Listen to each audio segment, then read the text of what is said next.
बिस्मिल्लाहिर्रहमानिर्रहीम। Welcome again. आप लोगों को याद होगा लास्ट क्लास में हम लोगों ने कुछ बेसिक टर्म्स पे बात की थी, उन्हीं बेसिक टर्म्स को कंटिन्यू करते हैं। तो आज हम जो बेसिक टर्म पढ़ने जा रहे हैं सबसे पहले वो आप लोगों की जानी पहचानी टर्म है एक्सपेंस। एक्सपेंस किसको कहा जाता है? वैसे तो एक्सपेंस उस चीज को कहा जाता है जो आप खर्चा वगैरह कर रहे होते हैं। आपको जब भी एक्सपेंस का जिक्र आता है तो आपके जहन में अखराजात ही आते हैं, लेकिन अकाउंटिंग में एक्सपेंस को एज अ टर्म यूज किया जाता है। अकाउंटिंग में एक्सपेंस किस चीज को कहा जाता है?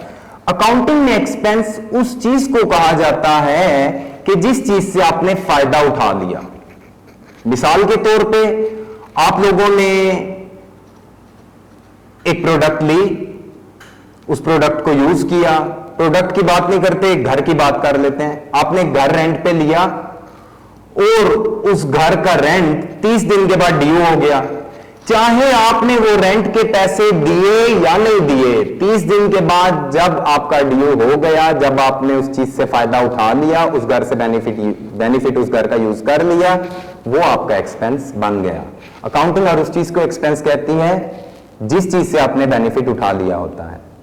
Gate my point? उसके बाद चलते हैं जी रेवेन्यू। रेवेन्यू मींस इनकम, आमदनी।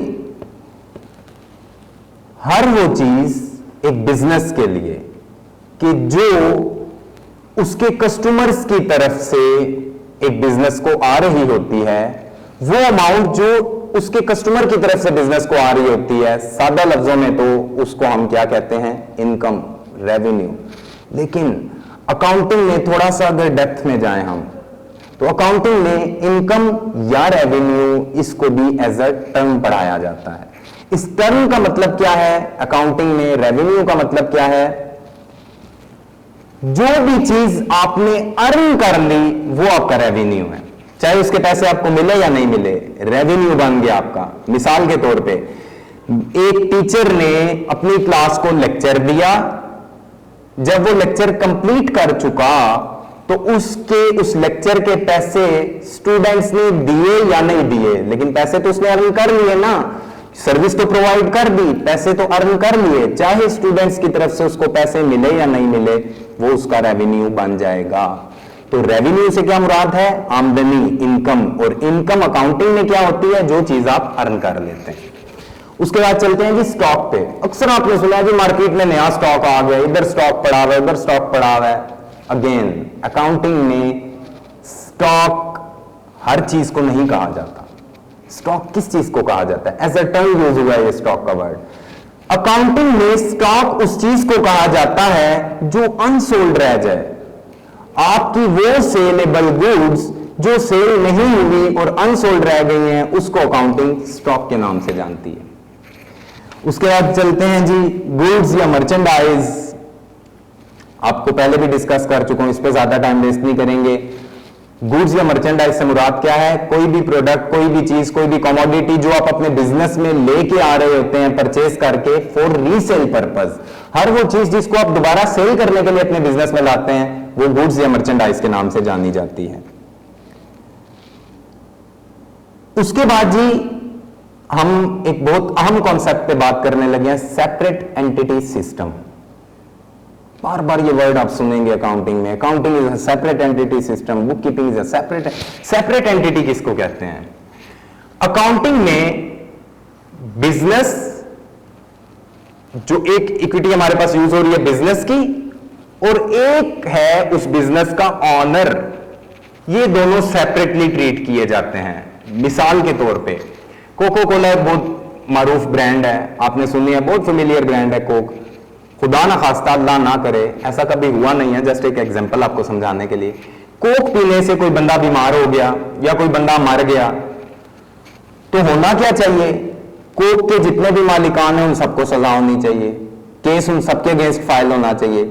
लेकिन अकाउंटिंग क्या कह रही है कि अकाउंटिंग बेस कर रही है सेपरेट एंटिटी सिस्टम पे। सेपरेट डबल एंट्री सिस्टम को सेपरेट एंटिटी सिस्टम के नाम से जाना जाता है।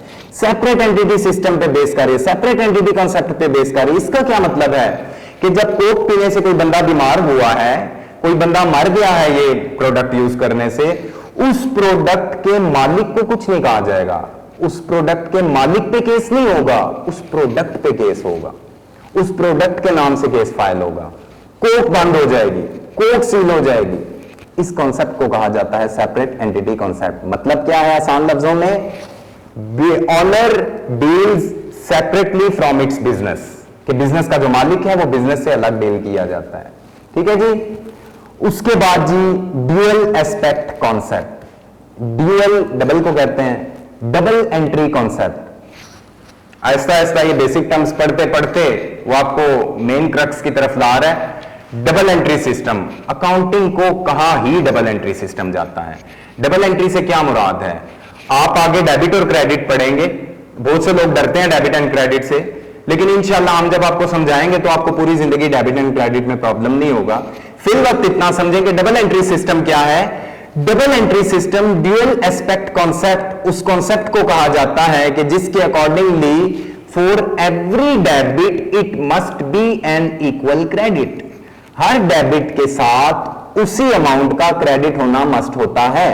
अकाउंटिंग में जब भी आप न्यूमेरिकल सॉल्व करेंगे कभी भी डबल एंट्री सिस्टम में ऐसा नहीं होगा कि डेबिट साइड पे 1000 रुपीज है और क्रेडिट साइड पे 999 रुपीज है या 1000 मानना है, ऐसा कभी भी नहीं होगा। अगर ऐसा होता है तो आपकी ट्रांजैक्शन गलत रिकॉर्ड हुई हुई है। ड्यूअल एस्पेक्ट कॉन्सेप्ट का क्या मतलब है कि ये वो कॉन्सेप्ट है जिसके गिर्द आपकी पूरी की पूरी अकाउंटिंग घूम रही है कि for every debit it must be an equal credit. आज के लिए इतना ही, इंशाल्लाह मिलते हैं नेक्स्ट क्लास में। Thank you very much.